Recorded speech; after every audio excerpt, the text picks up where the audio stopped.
Hello বন্ধুরা, চলে এসেছি একদম বালিয়াড়া সমুদ্র ধারে। দেখতে পাচ্ছ বালিয়াড়া সমুদ্র ধারে নদীর জল বিশাল অনেক দূরে। সাবার সাভারের অনেক ঘর ভেঙে নিয়ে সাভার চলে গেছে, কিছু কিছু আছে। দেখা যাচ্ছে সাভারের এই অবস্থা। চলে এসেছি একদম বালিয়াড়া সমুদ্র ধারে। দেখা যাচ্ছে নদীর জল অনেক দূরে, নদীর জল শুধু বালি, বালি আর বালি, বালি আর বালি। এদিকে দেখা যাচ্ছে সামনে কার্গিল বিচ।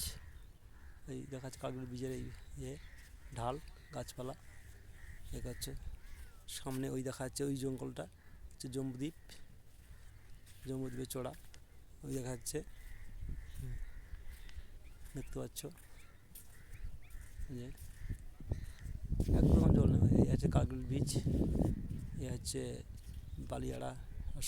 সাবার বসছে, সাবার অনেক ভেঙে গেছে, মাছ ফাঁস নেই বলে সব সাবার ভেঙে নিয়ে চলে গেছে।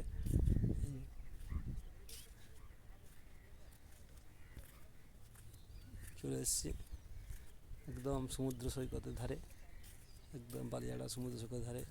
জোয়ার হচ্ছে না এখন, ভাটা হচ্ছে। জল অনেক নিচে, অনেক নিচে জল, অনেক নিচে জল দেখতে পাচ্ছ।